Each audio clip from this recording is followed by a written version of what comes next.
You're listening to Flat Earth Radio Live and the Shadow Effects Show with your host, Rick Lowtech and Mark Hollander.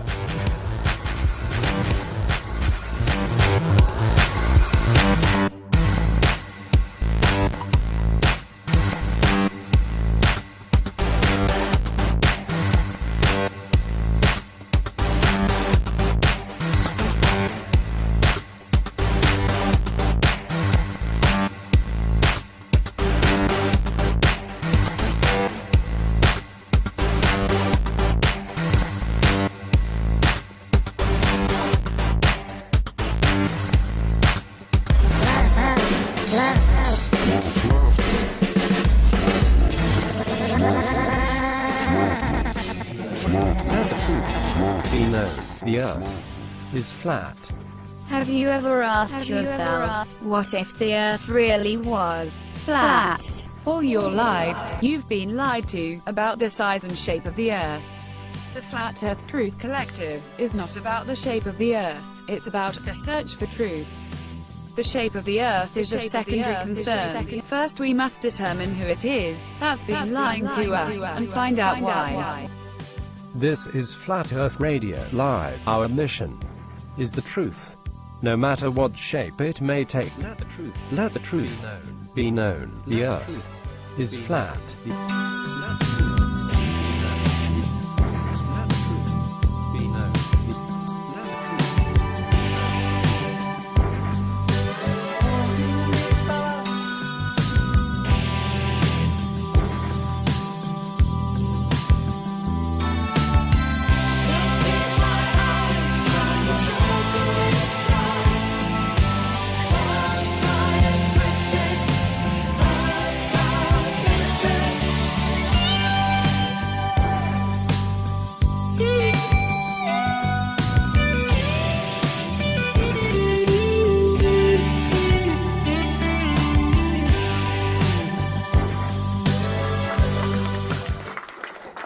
Please welcome the host of the Shadow Effects Show, Rick Lowtech and Mark Hollander.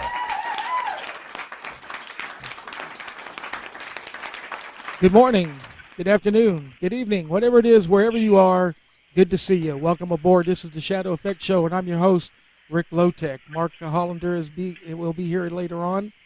Right now, we want to welcome our guests along to the show. Our panel of experts for the this particular show today is we're starting with Dave Marsh. How you doing, Dave? Great that you could make it here today. Glad to hear from you. Yes, nice to be here. Thanks for having me, Rick. Yeah, you bet. We're hoping to drain that brain of yours. You know, just actually get you down here and do a download on you. And on the other hand, over here we have Ms. Fredo, Jenna Fredo. Glad that you could make it. Thank you for coming by. Well, thank you for having me. That's great. Thanks. And we're going to do the same thing to you.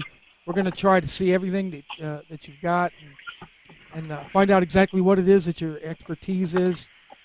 And also we have Thunder Bear Courage here. Welcome, Mr. Thunder Bear Courage. It's great to hear from you too, sir. All right. Thank you for having me. It's my pleasure. We're going to talk a little bit about the moon. It's been said that Ms. Fredo here is called the Moon Lady, or is it the Moon Woman? I'm not sure. I don't know who started that. But it comes down to this. Whenever you become an expert on something, like me, I do some preaching and I get called God Boy. So you're going to have to accept that, being a Moon Lady. Okay. What I was interested in mostly is that you're a photographer. Now, here's what we're wondering. The big question on all of our minds here is the circumference of the moon. Some of us feel that photography, especially high-definition photography, illustrates different things about the moon than what NASA has told us. And I wonder if you could elaborate on that any for us? Well, I mean, definitely doesn't seem 240,000 miles away, seeing that I can zoom on the craters with a $500 camera pretty well from Earth. And our photography is pretty much, in most cases, a lot of cases, it's better than NASA photography of the moon.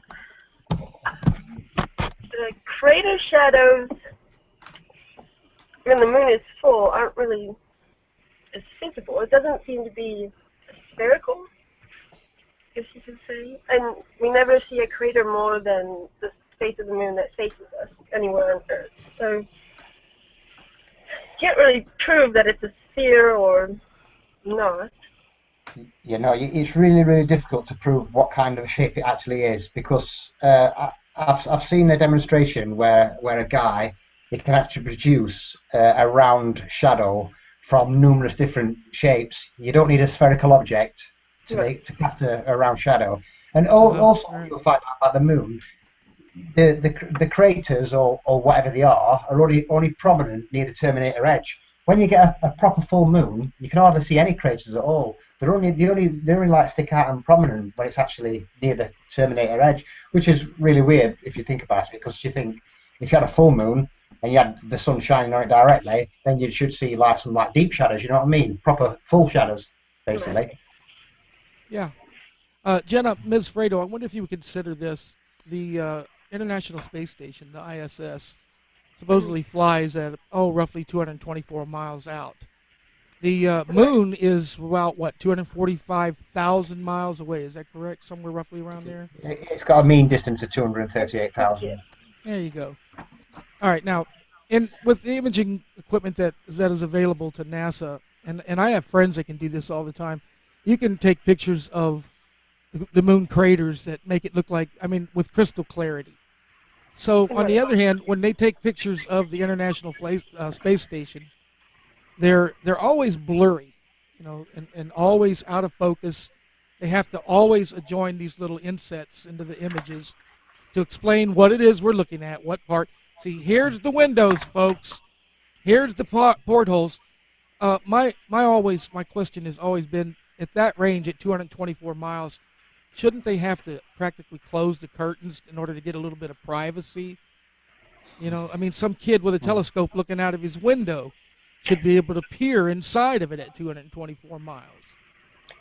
Yeah, the problem is, you've got to remember that the ISS is supposed to be apparently above the atmosphere, and the moon is magnified through the atmosphere. If you look at the moon from high altitude balloon footage from like 128,000, 130,000 feet, what you'll see is a tiny little dot. You can barely see it. You know what I mean? The sun looks massive, it's really bright, but the moon looks like a little dot compared to the sun. It's not until you get below the atmosphere that you see the big moon. Yeah. The ISS, my friend who has a P900, he's actually gotten it transiting the sun, whatever it is. So it could be, from his footage, there's many high altitude planes that kind of look like the ISS.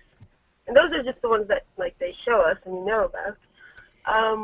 It's blurry, but it was exactly on time as what the transit tracker website said it would be. It was only 2 seconds that it went across the sun. So, I don't know what it is, but there is something there. I've seen those images. Yeah, I've seen the ISS. They say it looks like the SR-22 Blackbird, and it could very well be. Some say it looks like the U-2 plane. They have planes that can fly 24 hours, and they have bases like Diego Garcia in the middle of the ocean. So if they just did loops, it would have, if I did the math once, it would have to be at 75,000 feet going 1,000 miles an hour for it to look the same. I think they said 77. What was it? 77,000 miles per hour, something like that, is what it treks across the sky. 17,000. 17,000 miles. But yeah, it's comparatively of the size and how fast it is, it would have to be at 75,000 feet going 1,000 miles an hour for it to look the same. Yeah, you've got to remember. It's not impossible. It's about the size of a football field, yeah. And if you can imagine zooming away on a football field on Google Earth, after about 40 miles, it's not visible. Yeah. Now you think the ISS is another 210 miles further past than that. Yeah. You know what I mean? You're not going to be able to see an object that size from that distance at that speed. It's impossible. But there is a light up there, definitely. And it's also if you compare the size of a 747 at 35,000 feet, which is comparatively the same length as the ISS, it should be like 34 times smaller when we see it, like against the moon, but it's not. Exactly. Here's something else that we may have to consider. It's obvious that some of the UFOs that are being seen by the people are actual machines, and we have the ability to know that those machines most likely came from the Nazis. So it's obvious that these machines have some kind of, I'm not going to say anti-gravity, but it's an electromagnetic drive where it doesn't really need an engine per se, just a manipulator of the magnetic field. Now, Just like knowing the maglev trains, yeah. Yeah. Now, knowing that technology exists, how hard would it be for them to actually fake some type Right. of hardware floating around up there? You know. Right. That's why I say we only know the things that they tell us about that they have. We don't know the things that they don't. Exactly. So, However, we do have a man on the inside, which is low tech here, and I've worked on these telecommunications issues before. The one question that always comes up is, if we are receiving and sending to a satellite, why are we connected immediately to an Earth ground station?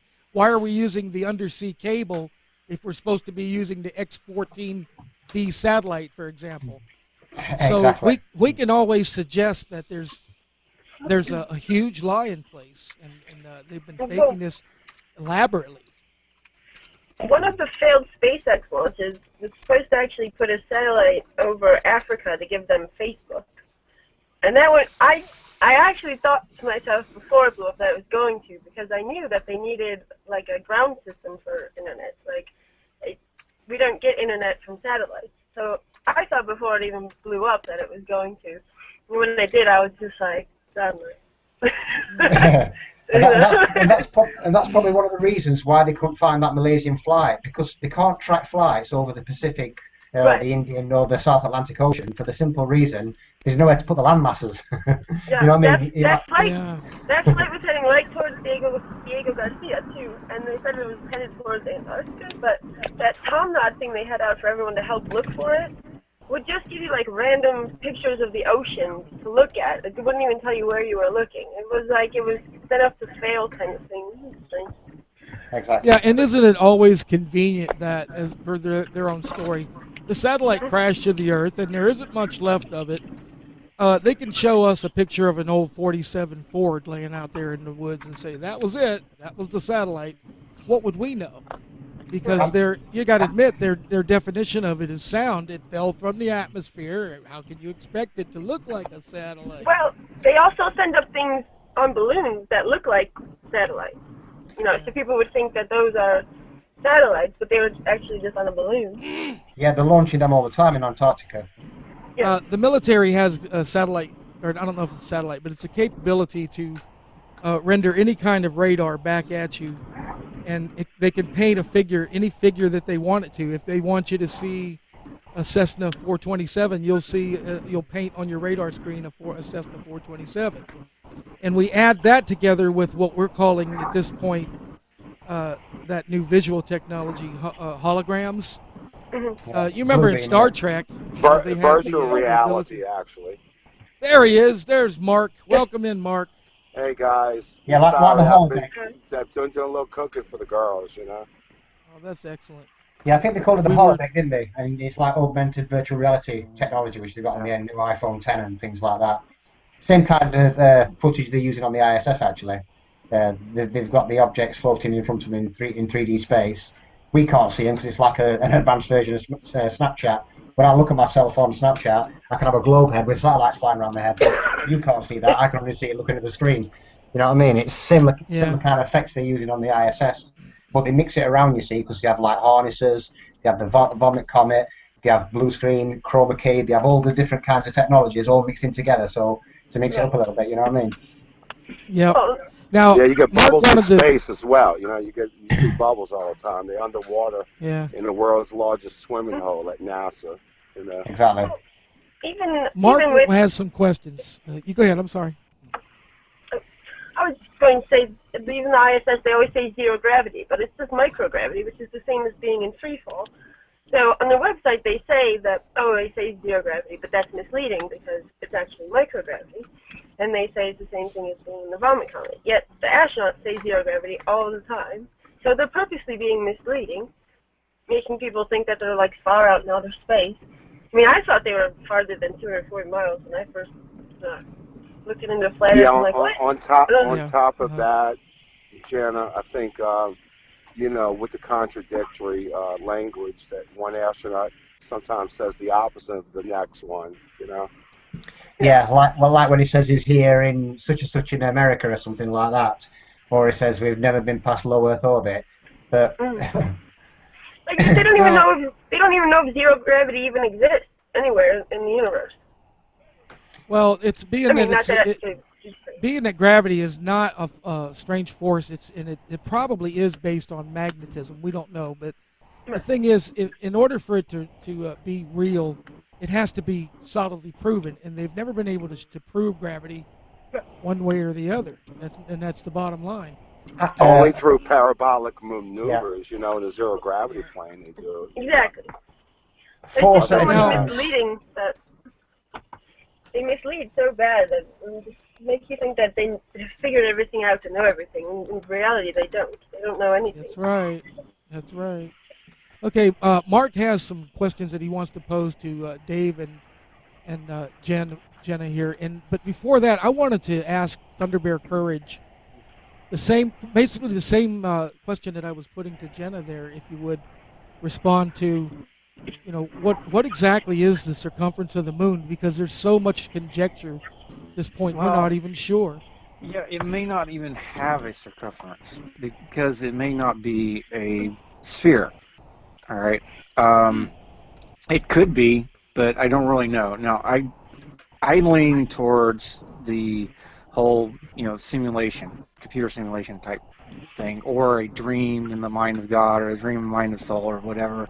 A projection, maybe? Yeah, or a projection or something. So, yeah. The thing is, when I was a little kid, okay, I was in the car with my parents in North Carolina. We were up on top of the mountain, and I saw this dome out in the distance. It looked like it was bigger than 50 superdomes, or whatever, the Astrodomes or whatever, Astrodome in Texas or whatever.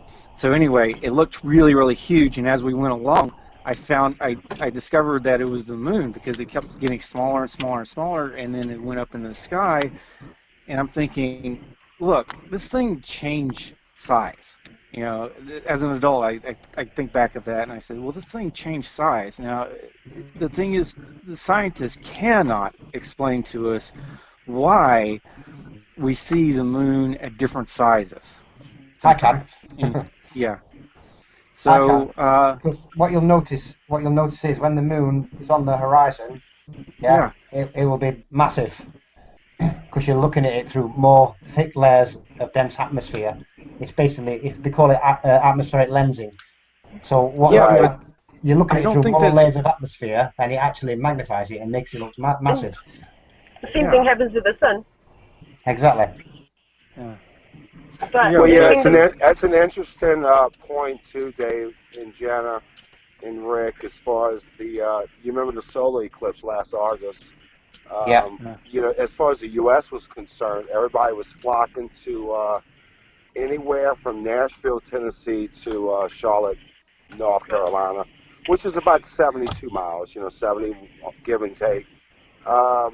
And so the eclipse where the moon passed the sun was only 70 miles wide. So it tells me several things, that the moon's not 2,159 miles of sphericity that we were taught in our science books.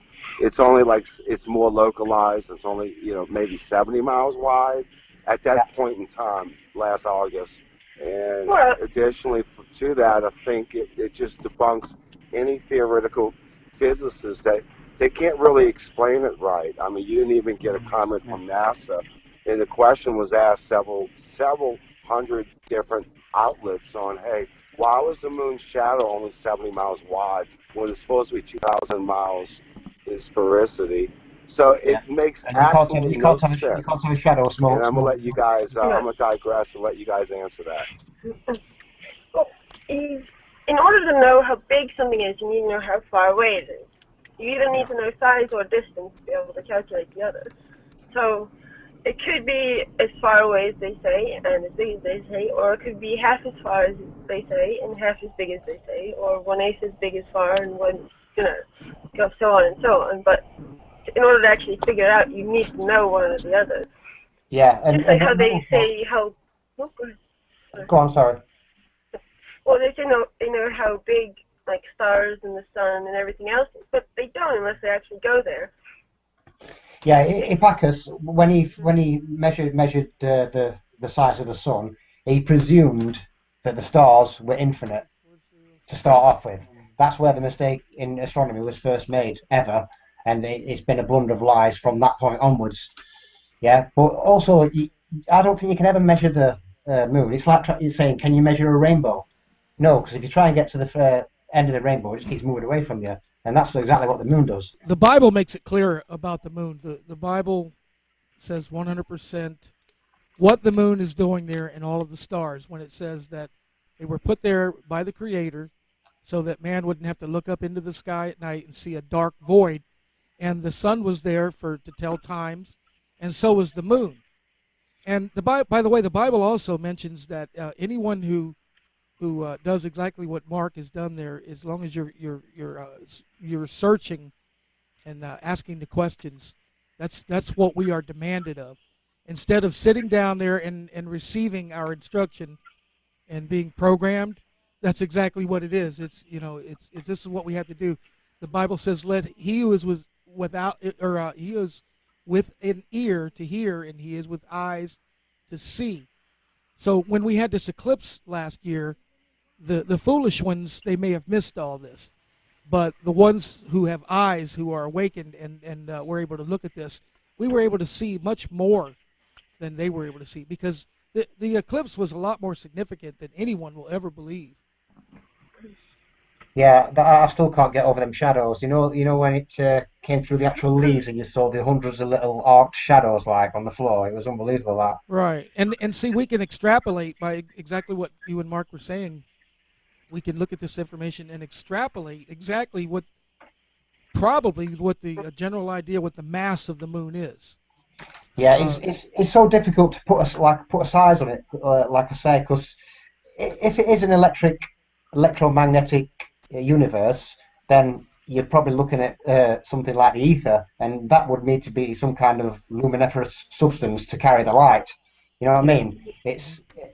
I've said this on a number of occasions now. Every model you ever look at, whether it's a globe, a square Earth, a flat Earth, on pillars, a diamond shape, you'll always need some kind of supernatural force to make that model work. Yeah, be it gravity, be it space loops, be it holding solid rocks up in magnetism. You know what I mean? There's all different kinds of supernatural phenomenon that you need. I don't think any model will work without that supernatural. Well, that's where science has failed, is because they refuse to include all of the evidence by excluding the spiritual evidence. And Thunder Bear Courage, you yes. seem to me like one who is in touch with the spiritual side. Yes. Wouldn't you agree that that's exactly, when you, as scientists, when they refuse to include any of the evidence, the experiment is skewed, even wasted? Yes. That's exactly right. I did want to mention that there is a new flat Earth model out there that I came across just like a couple of days back. I just sent Rick an email about it. Yeah, I've seen it. It's not a new model. Is it the one with the poles? With the Chip of the Chipmunk's been doing that. It was doing that a year ago. Oh, really?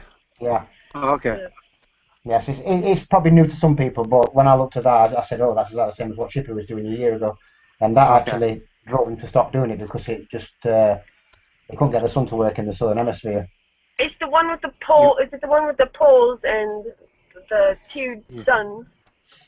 No. This is just it's one sun, Jenna, and it's a loop.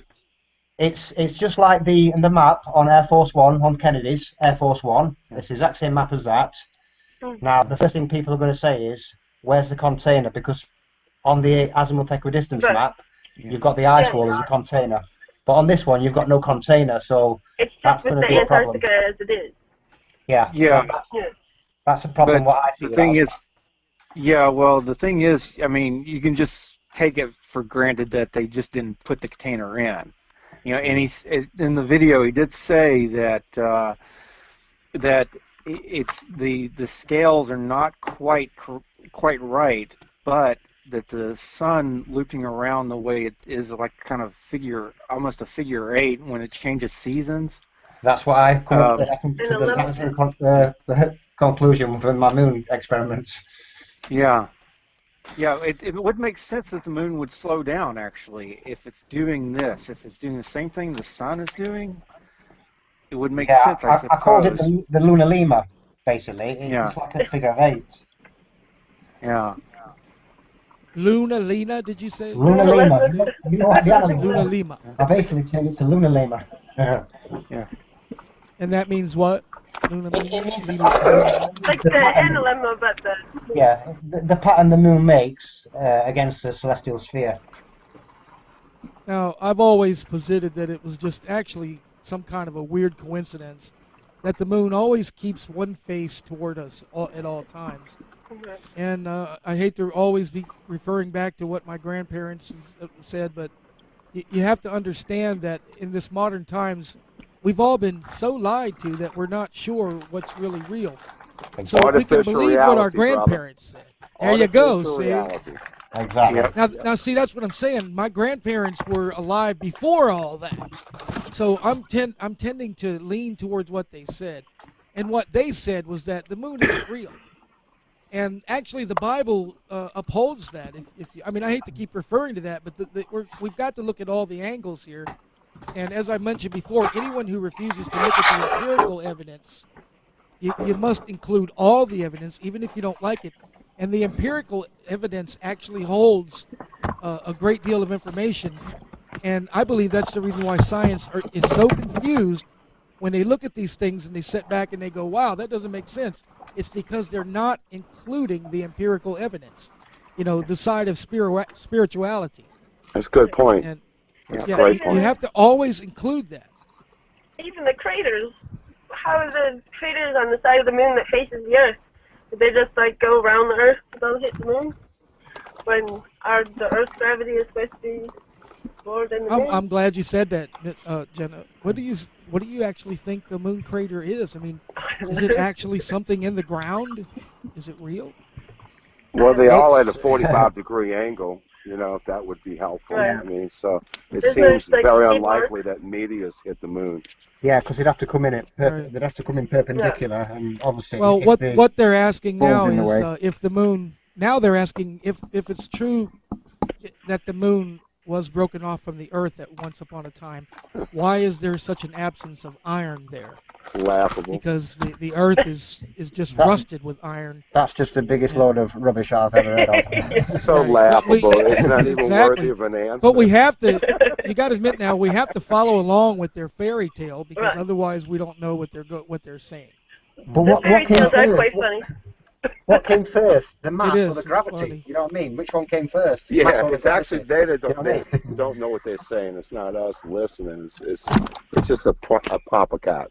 Yeah. And why isn't its orbit declining all the time? Like everything else. Yeah, and for that matter, why have mariners been able to navigate via the stars for thousands of years? I had a fellow one time tell me, well, that's because space is so vast and everything is so big that it's moving by the rate of 100 million miles a second. But we You don't just feel can't it. Notice, right? You don't feel it. Also, My favorite thing is when people first come into the flat Earth movement, the first thing I say is, okay, we're going to do a little test here. You stand up, and I'm going to stand up next to you. Close your eyes. Now, do you feel like you're moving? only if you drink a half a gallon of Jack Daniels, you might. Well, you got to avoid people like that in your little experiment. You wouldn't want, because he's going to skew the results immediately right there. He's going to say, "Hey, there's a moon. There's two." That's funny. You would only feel it if there's a change in the velocity, a change in the direction. But Well, now, the thing that's what is, they the say. orbit, the orbits that they say, there has to be a change in direction. I mean, because when it's not a perfectly circular orbit, you see, so Yes. you would have to be able to feel it when it came out on a certain, at the tail end of it, as it were, at the So point. as long as you're saying that as long as there was no sudden motion or change of direction, Yeah. and this is according to I believe is it Newton's law or is it Einstein's theory of gravity that if you suddenly change direction or the ship that you're in Yeah. were suddenly to change direction, you wouldn't and you'd smash against the far wall. Well, And- because you're, it's like that. You would have, you'd have the inertia of the Earth itself, along with the Earth. But then if the Earth changes direction, then your inertia You're in trouble. would still keep going the same way it's going. So Exactly. because there's no outside force working upon you. It's interesting how science fiction painted over that by the use of what they call inertial dampers. Yeah, Star inertial Trek, dampening the fields. inertial- On the Enterprise. Yeah, I'm a big Star Trek fan. At least I used to be. Yeah, me You know too. what? I find that to be so true that we feel betrayed by the Star Trek series now because we had such stars in our eyes and If you, Oh, if, yeah. people would look at you and go, "You watch that stuff? Yeah, it's real." No. if the Earth, Right now. if the Earth was in motion, I have a question for Jenna Fredo.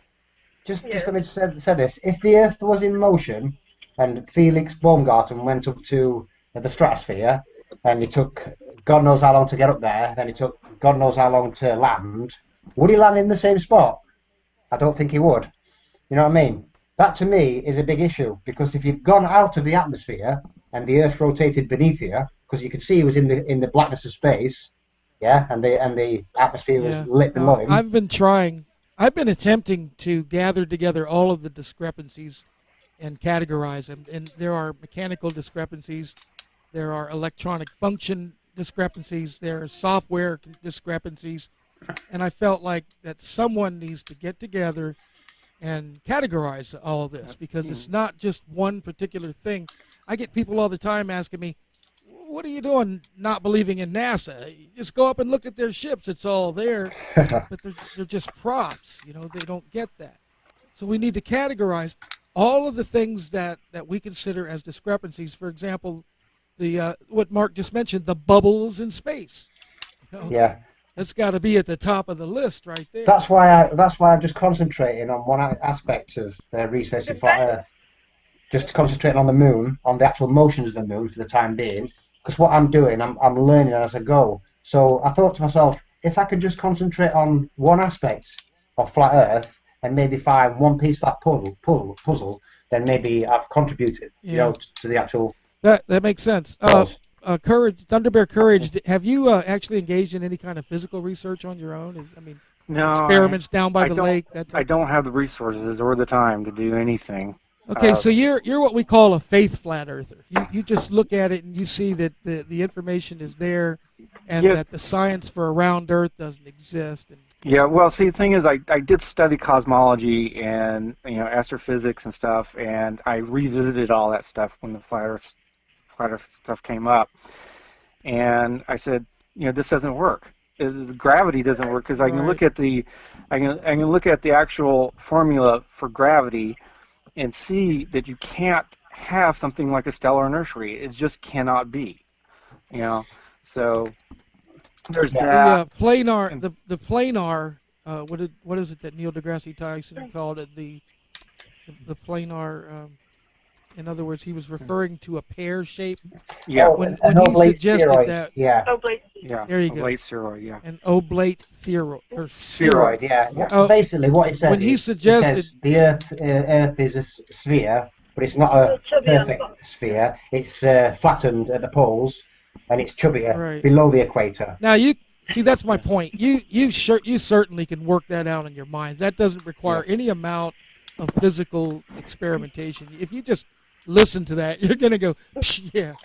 Yeah, I've actually got a book. I've actually got a book from 1905 by Lady Blunt and Albert Smith called Zetetic Astronomy, the motions of the sun and moon, and it actually talks about the Earth being in pear-shaped back in 1905, and it said all we need now is some astute scientists to come along and tell us the Earth's a different shape, and we'll believe it. You know what I mean?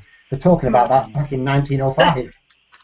The best part about the bubbles in space was somebody actually asked Scott Kelly the question about it, and he said it is paint flecks from the ship that just look like bubbles.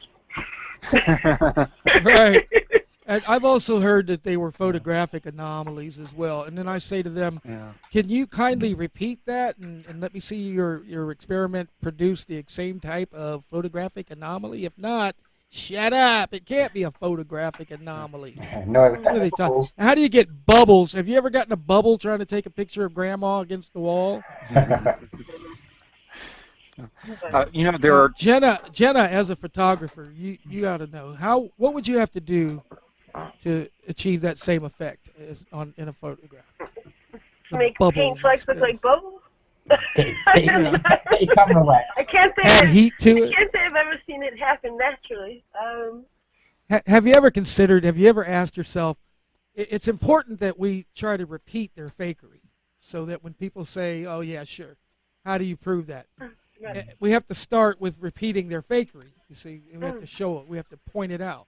So how would you do that? I mean, you've seen their photographs. Well, I don't think well, for the bubbles in space, I don't think I could repeat that. But as far as them floating around, there was a band that did a music video on the Vomit Comet. They were in, throughout the whole music video, they're all floating around like they're in microgravity. And it's seamless, right? But they had to take probably I don't know how many flights to do it and piece it all together to make it look that way. But they did. And the whole music video is seamless. You can't tell that they had to stop and go back and do it again. So, I mean, and they weren't even a big band. So, if this, Yeah, I've seen that. Yeah, also when they allowed it to slip out, when they let Apollo 11 or Apollo 13 to slip out, it was like a giant unzipping of the fly. Because many of us who looked at who know the technology were instantly able to say, aha! Yeah, when I watched that movie afterwards, I was like, it looked... I couldn't believe that they were showing that, Right. So, also... It would easily be fake. Yeah, while you're talking about Gravity, you also have to look at the film Gravity with Sandra Bullock, because when she was floating in zero G, that looked seamless real. Look how incredibly real that looks. And I've watched it with family members who said, they would stand up and they go, see, that was filmed in space, it's real. But, but really though, if this band can do it, which is like a no-name band pretty much as far as I know, and on their budget, with NASA's budget, they could do pretty much anything. Have you seen the holographs? It's not even a band. I think it's a European DJ guy who uses nothing but holographs, and it really is amazing. I see video of people reaching up towards it, and they're not even using the 3D glasses. So that tells us to what effect of holograms has finally reached. Right. What interests me is when you see these images of them floating in space, I try to look for the details around the center image, that always are telltale of a retouched image. And I'm not seeing those. So, and what I'm wondering is this, that they have such an incredible backdrop when they're taking these photos. It's just this huge holographic image, and that's the reason why the video that they're taking and the images that they're showing us are, as you said, seamless. They're flawless. You can blow them up, you can look at them under different filters, and you can't even see that telltale sign of photographic fakery. Like the pictures of Earth, or... Exactly. When you have the astronaut hanging from the belt in the foreground, right?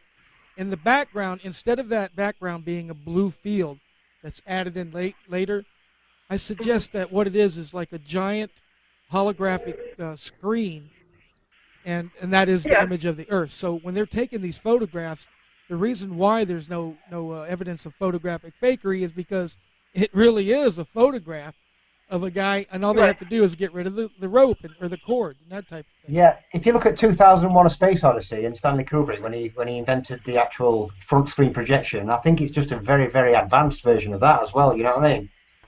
Remember that film was made before the moon landings. In our day, we used to use what we called matte paintings, and Mark and I know a few people who did those matte paintings, by the way, for NASA.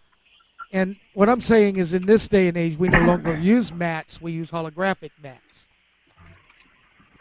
Did you ever see the show series where they tricked a bunch of teenagers into thinking that they were going up into space and being astronauts?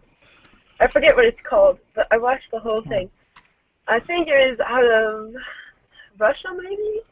But it was a series where they interviewed all these kids. They had them teenagers, go through all these psychological evaluations to pick the most gullible kids that would just follow the norm. Yeah. And there was like 4 of them, and they, pretended like they sent them up into space, and they had a big fake Earth like outside of the window that they only saw sometimes, but not all the time. And they really thought they were in space. And then they opened up the doors, and they were all like embarrassed. Jenna, there's a new film come out, where the maintenance guy, he goes on to these missions what have been launched into space, and if there's any breakdowns, he actually repairs the ships. And there's all these young teenagers have been put on these missions, and the parents leave them when they get to a certain age, and then they're going to this new home kind of thing. But what they find out is they're actually in underground bases. The DUMBs, the DUMBs, the deep underground military bases. Yeah, it's mad. It's a mad film. Now, understand that from a psychological point of view, these children, some of these game experiences are actually so real to them, and I've experienced this myself, that they actually take the place of memories.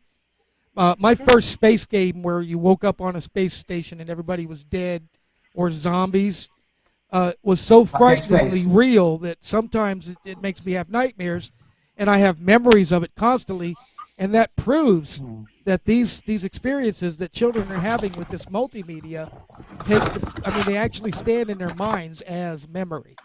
Yeah, it's fixed in their subconscious too. Yeah. Yeah, I still have nightmares. When you watch a scary movie before bed, you have nightmares, so I do. It I really still have does. nightmares about Resident Evil. It does. It takes the place of a memory, and your mind will remember that as an experience. I mean, think about the scariest game that you ever played. If it involved zombies or giants or creatures or whatever. And these total immersion games are just that, and I mean total immersion. I've been involved in those games where you come around a corner and some scary's there, you jump out of your seat. So naturally, that's going to affect you. And that's what the same thing is going on right here with this. When they shove the issues of the moon imagery and the fakery, it becomes so real to us all that it's very difficult to wake up from. And it's just like what was said in the movie The Matrix. I think I heard Dave mention that. We always refer back to the movie The Matrix. It's just such a wonderful, I don't know how it ever got through. I've ever seen. Well, it's just something that forms our reality. It does. And that's what they said in The Matrix. They said anyone who's still connected to the Matrix, even though they're the ones that we're trying to save, they're the enemy. Yep. And that's true because they don't know. If you continue to see the same thing all your life, that's reality. You know, for example, ask yourself this question, Jenna. What woke you up? I've always been, I don't know. Alert? I've always been, kind of suspicious of a lot of things. I never believed 9/11 was done by terrorists. I never believed the moon landing, but the globe got me. I didn't. Once I looked into flat Earth for about 3 weeks, I was like, they got me on one. I can't believe they got me. But, Thunder Bear Courage, was there a threshold for you that made you believe easily that the Earth may be flat? Well, yeah, it was the moon in the daytime, for one thing. And, I mean, it's just the light that the moon is supposed to be reflecting, and it's supposed to be a sphere, it just doesn't make any sense. And especially the sun's position and stuff like that. But that was what really got it for me. But then I saw later on that we had really good video from really high up. That's not fisheye lens, stuff like that, and it's all flat. And that's just to me that just speaks volumes. But there are two physical experiments that we could conduct that would prove it beyond any reasonable doubt. Okay. One of the experiments is if we go out to like the salt flats, all right, and we actually construct like maybe small diameter pipes and just put them together and just keep putting them together all the same height, then if it's a physical pipe, it's a physical object, and we know there's no deviations in each of the pipes. If we got them strung together for about 3 miles, that's all it would take, because there's supposed to be a curvature of 72 inches at 3 miles. And if there's no 5 miles.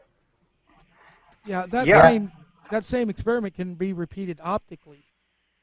With just I know, but the thing is with doing it physically like that, there's no globe earther that will come in and say, oh well, it's light refraction, and there's all this garbage.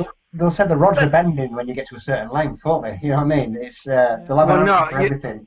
Me personally, I know, but if you do a series of pipes, you see what I'm saying?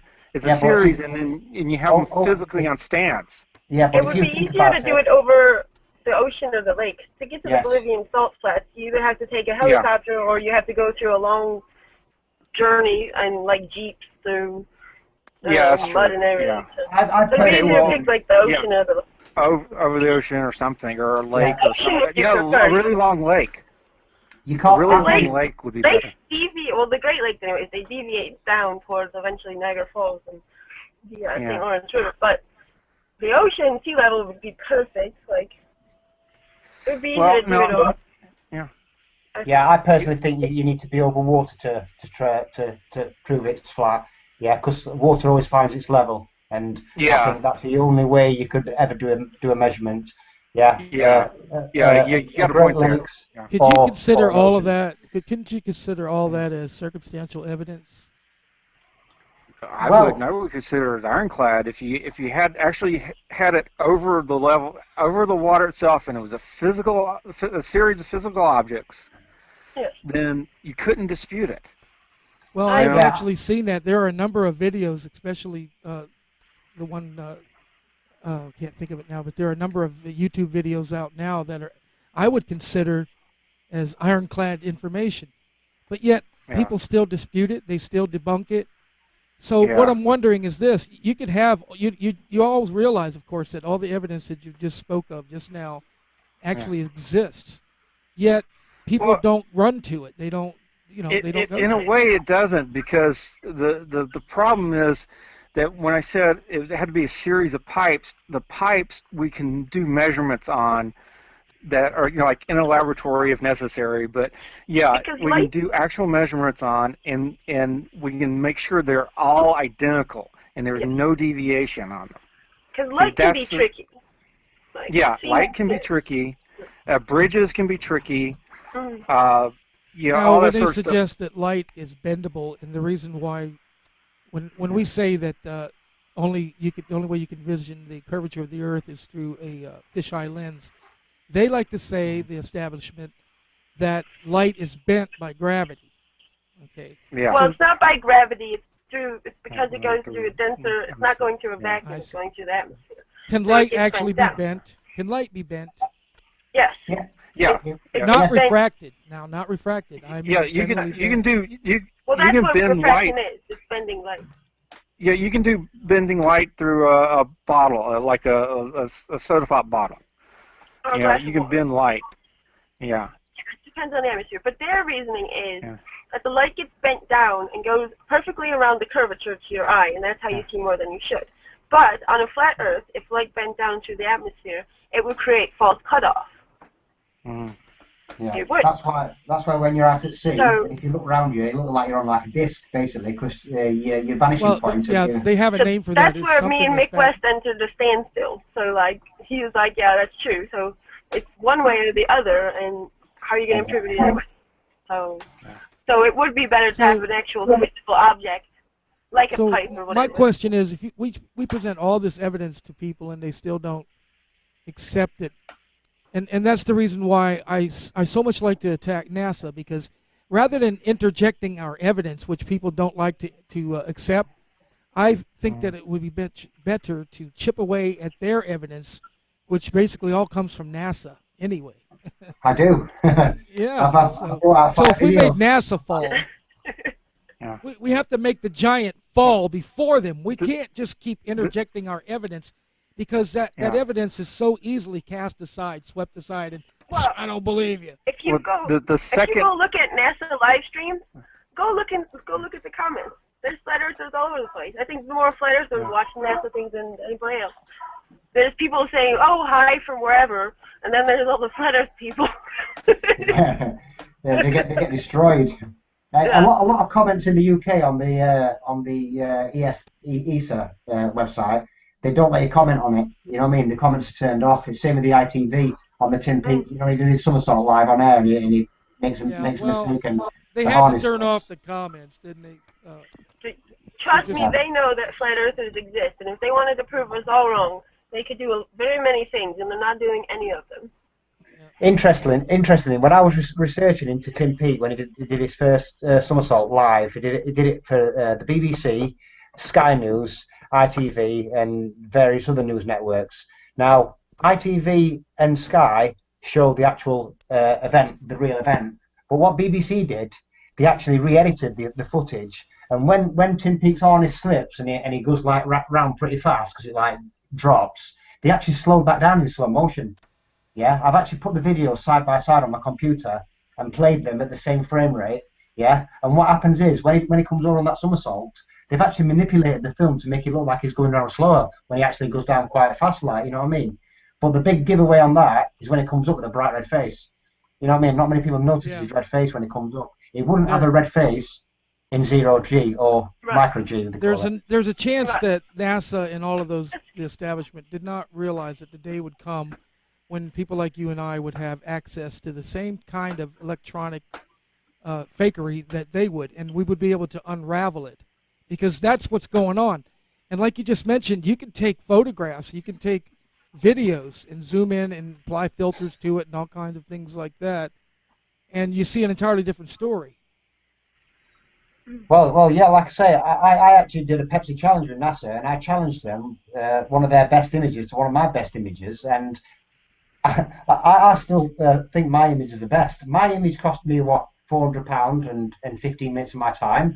Yeah, their image was with the £904 million lunar reconnaissance platform. You know what I mean? Yeah, and it's the same thing with what they call the moon buggy. And supposedly, and here's the great thing about that, all three of them were left up there, so you could investigate one if you want, but we just don't have it. They're still up there. But the trouble is, and here's something else that kills me about the space telescope, the Hubble. Like, really, it cannot zoom in on the moon's surface and put all of this flat Earth, round Earth thing to rest by simply showing us the Eagle's landing point. What was it called? Something station or something like that. Yeah, Serenity was Serenity. There you go. Yeah, show it to us. There was like 4 others. Yeah. They should all be still up there. Junk.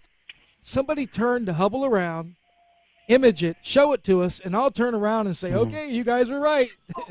The Hubble is only like 100 miles higher than the ISS, and they're actually close to each other quite often. They've never taken a picture of each other either. You think people on the ISS would be like, oh, they have.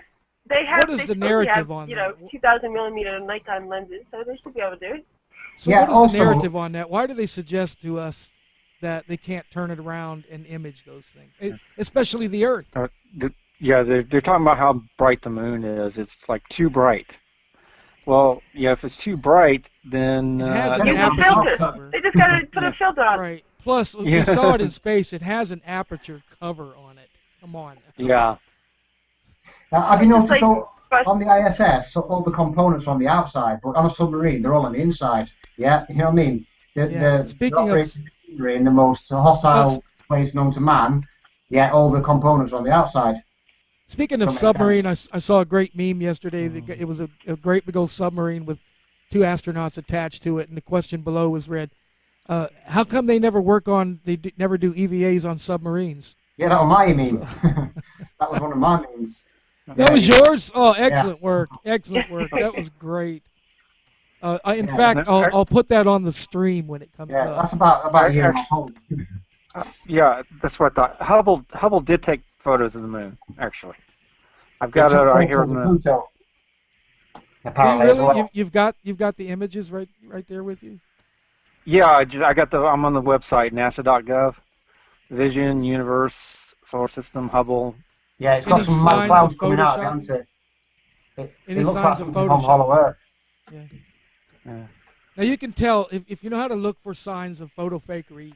They're immediately obvious if you just simply change the contrast and maybe the brightness. Yeah. And the first thing that jumps out to you would be any kind of lines around something out in space. NASA loves using the black background for space. But the thing is, if you know how to dig around in that black background, and Dave will know what I'm talking about, if you know how to get into that black, just look behind the astronaut's head and enlarge that image, run it through some filters, and tell me what you see. You always see things that you question, like, what in the hell is that? Things that NASA didn't realize you would ever be able to find. Yeah, I can find that on a phone app on my phone. You know, with the actual built-in image editor. I can actually debunk NASA's. You know, the one where you've got the Earthrise, from the Lunar Reconnaissance. Yeah, it's got a square around it. Yeah, you can actually get the square up. Square. Now, they have a name for that. 45 degrees. I forget what the name. Paste it in there. That's where you can see it's the edge of the paste, and you can see because they sometimes at one point they probably thought they perfectly seamed it in there, but they didn't realize that some of us out here love playing with that software so much that we could easily just bring it up. I think NASA ought to hire a flat Earth team for the auditors because they're. All they'd have to do is take a picture. All they would have to do is take a picture of the picture they faked, and then it would be seamless. So they couldn't make it. Yeah. But with the holographic backdrops. Right. But if you run NASA images through like photo forensics, right, and you get the metadata, and none of them have like metadata of a photo that was directly taken. They all have Photoshop composites, all kinds of, and when it was altered and everything else. So I haven't found one NASA image that has directly photographed metadata. Yeah. In the movie Blade Runner, you're all probably familiar with Blade Runner. Yeah, I do. Yes. They had the one image where the detective was looking for evidence of where the snake came from, and they put it under some kind of a magnoscope or whatever it was, and they determined that there was a signature at the genetic level. And how suggestive is that, huh? I mean, everything that NASA puts out, and Mark and I were talking about this a while back, where we call them the NASA artists. These are the backdrop painters. This stuff was hand painted. It's so realistic. They call it surrealism painting. Yeah, I've seen some. They all have every one of them has got their some sort of signature on it. In some cases, it comes out as a blur. There was the one artist that you probably heard him say, they asked him, why did you put that blur over the ocean? Not a blur, it was a sunspot. He said, well, I just immediately figured that the sun would do that. I didn't have no evidence that it ever would. You've seen that one. So it's all this obligatory story of theirs. Well, it's just like the photo or a painting. Can you really tell? A lot of times you can't, and all you have to do is look at the new. Well, it's not new now, but the movie Avatar, and the new movie Warlord. No, not Warlord. It's I know based what you on a mean. game. Based on that game, isn't it? Yeah. If you see, have you seen that? It's so realistic. You'll believe in orcs, man. Well, they call it hyper-realist painting. There's a ton There of it them is. now. We actually had a countertop done to make it look like granite, and it looks like granite. That's not such a new thing. No. It's not such a new deal either. I remember hearing a story about a gentleman who was thrown in prison in the old Western days. He was capable of hand drawing notes, dollars. He could sit down and hand draw $100 bill. So surrealist artists are not really that new of a thing. You know, I'm looking at this photograph of this crater on the moon, supposedly taken by a Hubble telescope. It's totally at the wrong angle. It's totally the wrong angle for taking it from a distance. There's just no way it can get that angle. Yeah, it's a fake photograph, obviously. You know, it's a I can't pronounce it. It's Aristarchus or something. Impact crater. Say impact crater. Yeah, right. It's a Saturday morning cartoon. Yeah. Well, it could be an actual physical model, though. That's the thing, though. They can actually make a model of the Earth, a physical model of the Earth, photograph and say that's the Earth, because that's what they named the model. You know. Yeah. When I went to Liverpool a few weeks back, there was actually a huge, massive scale, full like spherical moon in a cathedral. It was absolutely huge. It was put together by an artist. If you go onto my YouTube channel, you'll see I did a little video of it. Basically, I zoomed in it as if I'm like taking a shot with the moon with the camera. Then when I zoom back, there's this big moon in a church. It's quite interesting. They have a bunch of models of the moon. They even had them back during the Apollo mission days. Well, that's another. Now, see, people there's another very important piece of evidence is the various models of the moon. They've gone through different incarnations over the decades, and you must have seen these posters that are everywhere, where it started out as the first imagery of the moon in 1973, and how the entire African coast took up a third of the planet. And then it was refined in our days, and it's much more measured down. And so you could look at those different incarnations of what NASA says is real, and you scratch your head and go, I know the Earth changes, it's a dynamic planet, but geez. Yeah, I know. How can it change like that? I can't remember which year it was, but one's got the huge continent of America on it, hasn't it? It basically takes up like a third of the globe.